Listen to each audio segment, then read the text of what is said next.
Bonjour, chères toutes, chers tous, chers amis, bienvenue sur ma chaîne. Je vais vous parler aujourd'hui d'un homme dont on fête le 100e anniversaire, c'est Frantz Fanon.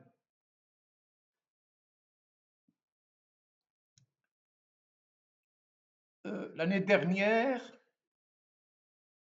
je n'avais pas encore lu le livre d'Adam Schatz sur Frantz Fanon, seulement quelques extraits et le compte rendu critique de Christian Achour.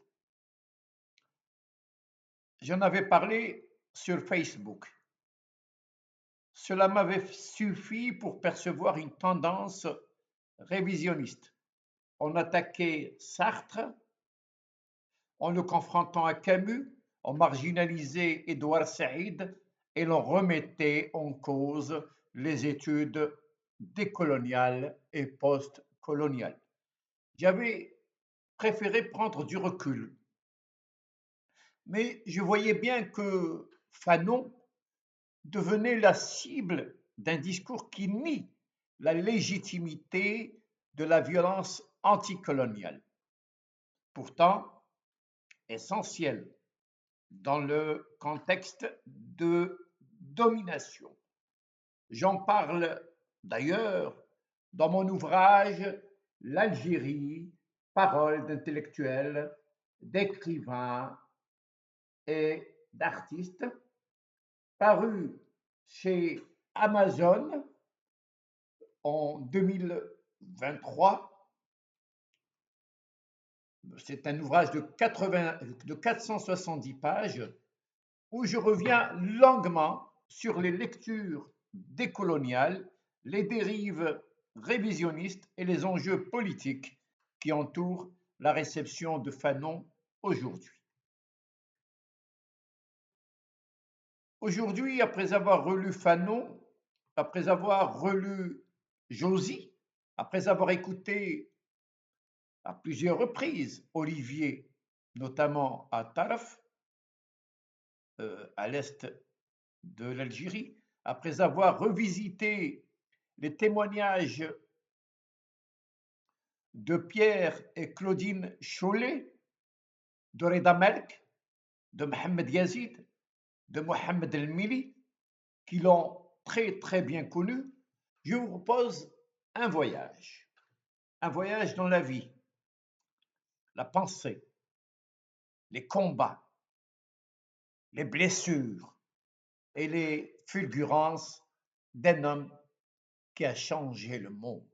Je dis bien qui a changé le monde. Un homme qui a changé l'Algérie. L'Algérie aussi lui a énormément apporté. Un homme qui a changé la manière même de penser l'oppression. Un récit ici mêlant analyse et mémoire, histoire et imaginaire, voix et silence. Lire Frantz Fanon, c'est entrer dans un monde où les nerfs de l'histoire vibrent encore. C'est comprendre les tensions de l'actualité, saisir les structures de domination qui perdurent, interroger les luttes de libération qui restent inachevées. Fanon demeure d'une brûlante actualité. Son œuvre continue de nourrir les réflexions politiques et philosophiques à travers le monde. Dans ce texte, je tente de retracer les éléments essentiels de sa vie et de son œuvre, tout en donnant voix par le prisme de l'imaginaire à Josy Fanon, sa compagne, qui était ma collègue à Révolution africaine, et à leur fils Olivier. Deux êtres qui portent chacun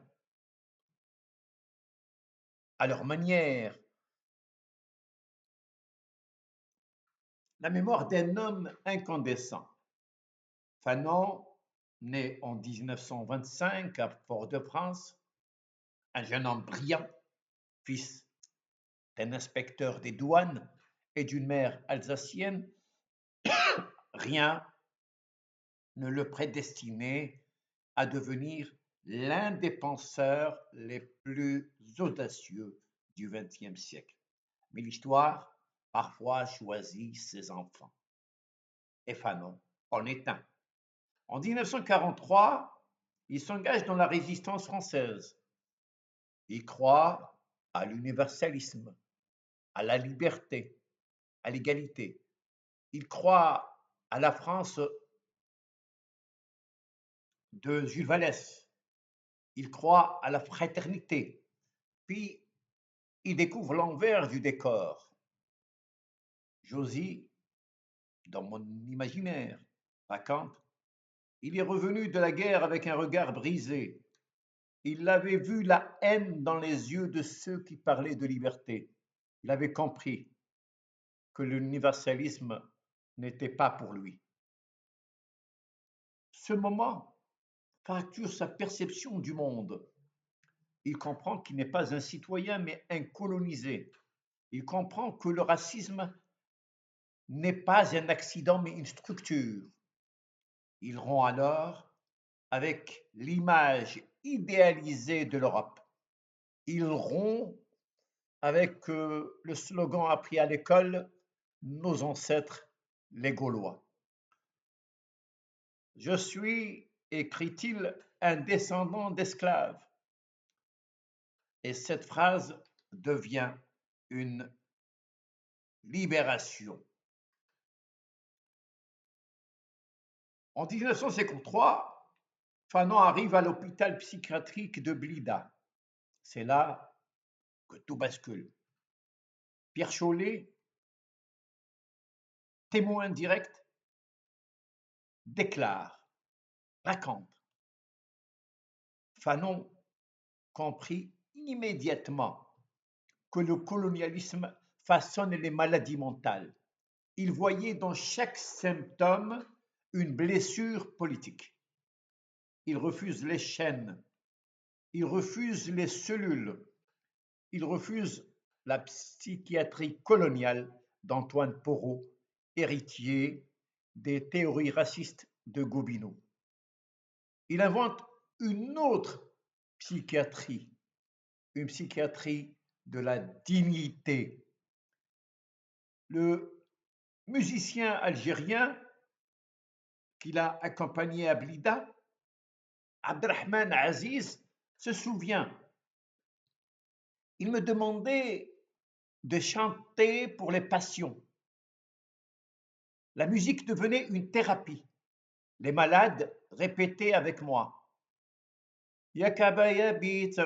C'était Fanon qui avait rendu cela possible.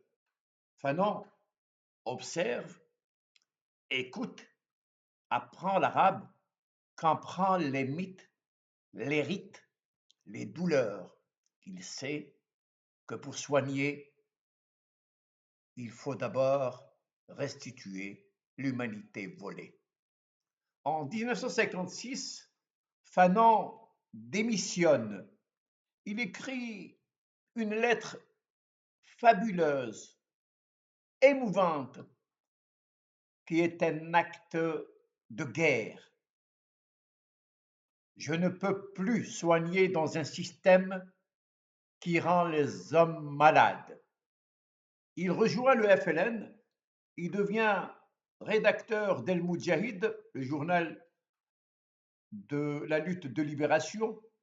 Il voyage à Accra, Le Caire, Bamako, New York. Il représente l'Algérie dans les conférences internationales. Sa voix est écoutée. Mohamed Mili témoigne. Mohamed Mili, c'est le responsable de la version arabe d'El Moudjahid de la lutte de libération et futur ministre de l'Éducation. Il témoigne. C'était un intellectuel exceptionnel. Il animait des sessions de formation politique. Il était entier, radical, lumineux. Josie Fanon, journaliste engagée, femme d'une rare intelligence, elle était ma collègue et comme une sœur à la Révolution africaine, parle de lui avec une émotion retenue. Il était affectueux, attentif, mais il appartenait à plusieurs mondes. Elle raconte leur rencontre en 1949, leur mariage en 1952, la naissance d'Olivier en 1955, la mort de Fanon en 1961. Dans la vie quotidienne, me disait-elle, c'était un homme comme les autres. Il riait, il dansait, il aimait la musique, il aimait la poésie, il avait le culte de l'amitié. Le commandant Azzeddine, un des cadres de la Révolution, va aussi dans ce sens, en témoignant de la grande intelligence de cet homme. Puis, elle se tait, un silence lourd, un silence qui dit tout. Il était beau. Il ne supportait pas l'injustice. Olivier, leur fils, porte en lui le sérieux et l'humour de son père. Mon père ne pouvait pas rester passif face à l'injustice. Il sait que son père appartient à l'histoire, à l'humanité, à l'Afrique, au monde, à tous les opprimés.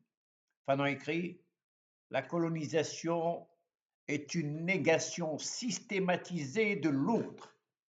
Il montre comment le colonisé intériorise l'infériorité. Il montre comment le colonisé intériorise l'infériorité. Ça, c'est dramatique. C'est dangereux. C'est un héritage de la colonisation. Le colonialisme est un mal intégral. Il n'y a pas de bienfait, disait-il. Comme le soulignait également son instituteur, Aimé Césaire, dans Discours sur le colonialisme. Comment il retourne sa colère contre les siens?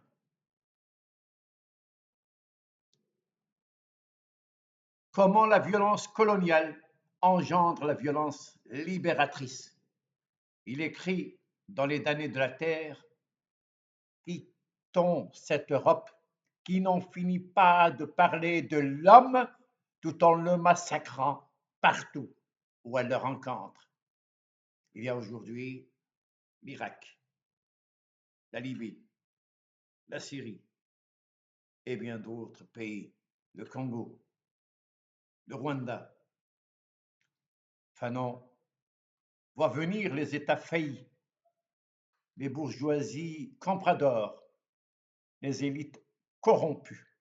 L'effort colossal auquel sont conviés les peuples sous-développés ne donnera pas les résultats escomptés. C'est une parole prémonitoire. Il critique l'ONU. L'ONU est la carte juridique des impérialistes quand la force brute échoue. La communauté internationale, c'est l'Occident, c'est l'Europe. Il critique l'Europe. L'opulence européenne est bâtie sur le sang des esclaves. Il critique les dirigeants africains. Il gère les entreprises de l'Occident. Josie, indigné, murmure. Pourquoi Fanon est-il si peu étudié dans les pays africains?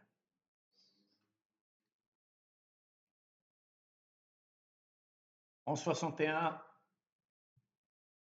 Fanon est malade. Il écrit frénétiquement Les damnés de la terre. il sait qu'il va mourir.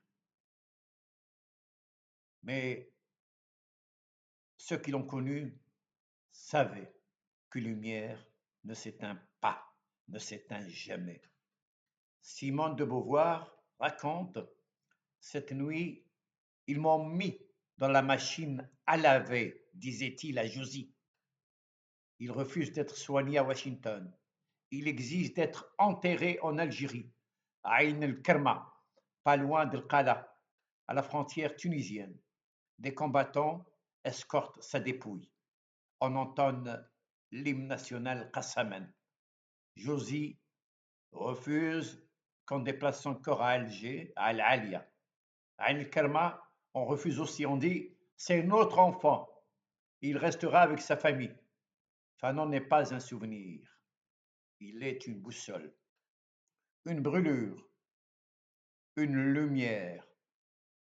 Il nous rappelle que la liberté n'est jamais donnée, qu'elle se conquiert, qu'elle se pense, qu'elle se vit, et que la décolonisation n'est pas un événement, mais un processus inachevé.